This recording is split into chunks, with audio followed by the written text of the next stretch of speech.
The Conjuring 2 gave horror files a chance to enter the House of Strange Happenings, even if it was just on the big screen. The 2016 film stars Madison Wolfe, Vera Farmiga and Patrick Wilson and focuses on one of the most infamous supernatural cases in history, the Enfield poltergeist.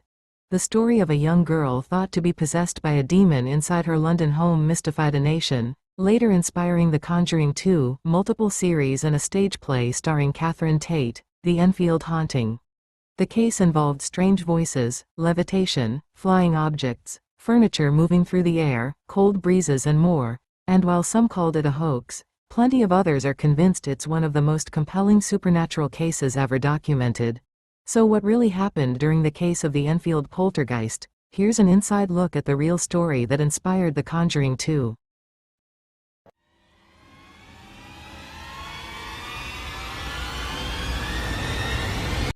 It all started in a quaint home in Enfield, London, in 1977 when Peggy Hodgson, a single mother of 4 children, heard loud noises coming from her daughter's bedroom. When she went to tell her daughters Margaret, then 13, and Janet, then 11, to settle down and go to sleep instead of roughhousing, she found them huddled in the corner with terrified expressions on their faces. "We told our mom the chest of drawers was moving toward the bedroom door," Janet recalled while speaking on ITV1 in 2012. She said, "Oh, don't be silly." However, Hodgson then witnessed the drawers moving toward the door by a seemingly invisible force, almost as if some supernatural presence was trying to trap the girls in the room. When she tried to push back against the dresser, it wouldn't budge. Terrified, the Hodgson family ran across the street to ask for help from the neighbors, Vic and Peggy Nottingham. When Vic went into the house to investigate, he, too, said he heard strange noises coming from around the home. The Hodgsons called the police, and even though one officer claimed to have seen a chair move clear across the room, they deduced that it was not a police matter. According to the family, that was just the beginning of what would become their nearly 18-month haunting. One of the first manifestations was when Lego bricks began to fly at high speed around the living room. How does it feel to be haunted by a poltergeist? It's not haunted. Shut up. Why isn't it haunted? I don't know. Does it frighten you, the things that happen here? Oh, well, it did first, but now I've got more used to it. And you learn to accept the things that happen. It's slung covered at Mum. Might eat it, Mum. Slung a bookshelf at Mum. Yeah. Have you tried telling it to go away? Yes, many times. No answer, nothing. And what does it reply? No, it won't. It'll stay another 6-7 years. The local police could find no explanation for the knocking either.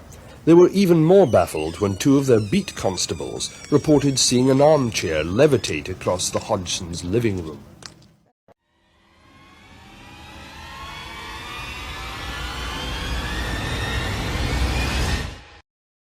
"We didn't understand what was happening," Margaret told people at the Conjuring 2 premiere in Los Angeles in 2016. "We went through periods where we just couldn't believe what happened, really. It's frightening. We didn't like to be on our own in the house or anything." When the strange incidents continued, the Hodgsons decided to call a popular UK publication, the Daily Mirror, to come and investigate the supposed supernatural occurrences.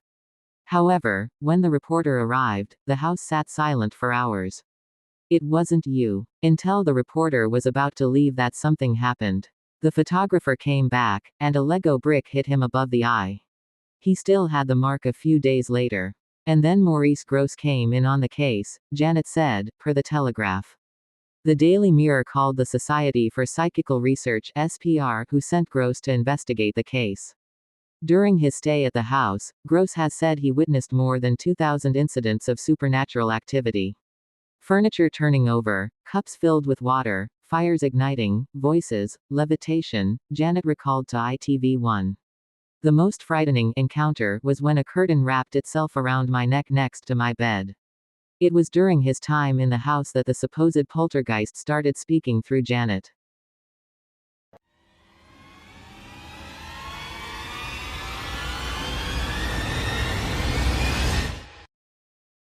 Janet would often go into a trance-like state where she would speak in a deep, scratchy voice, claiming to be the ghost of a man named Bill Wilkins, who had died in the house years before.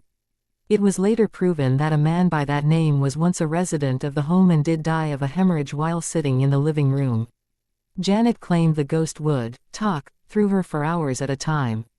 Throughout the 18-month experience, several additional paranormal researchers visited the house, including famed demonologists Ed and Lorraine Warren.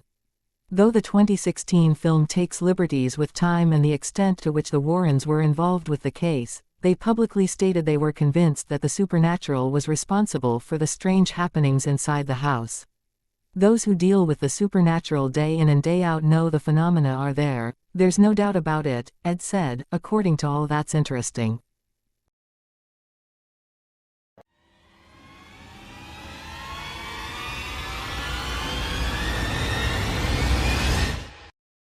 Of course, many cast their doubts on the events, claiming the children were behind the elaborate hoax and were faking their demonic symptoms. Two SPR experts adamantly questioned Janet's gruff voice and later caught the children bending spoons themselves. In fact, Janet admitted that she and her siblings fabricated a few events. "Oh yeah, once or twice, we faked phenomena, just to see if Mr. Gross and Mr. Playfair would catch us," she told ITV News in 1980, per the Daily Mail. "They always did." She later told the outlet that 2% of the events in the house were faked.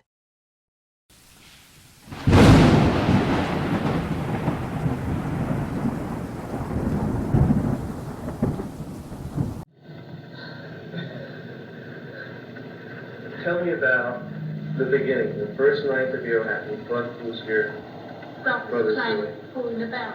I wasn't quite sure now. You were scared. Yeah. Janet, what about Janet? When it comes from your area, Janet, do you feel anything in your throat? No. You just don't feel anything? No, I'm looking at Janet. Those spiky here. And the voice comes from her mouth doesn't move or nothing there. I know. I know. Janet, can you tell when the voice is going to come through you? None. Really don't hear. You know who I am? You know what my name is?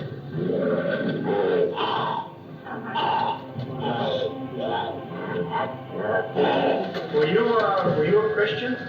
No. Yeah, sure know it. What year did you die? Do you remember?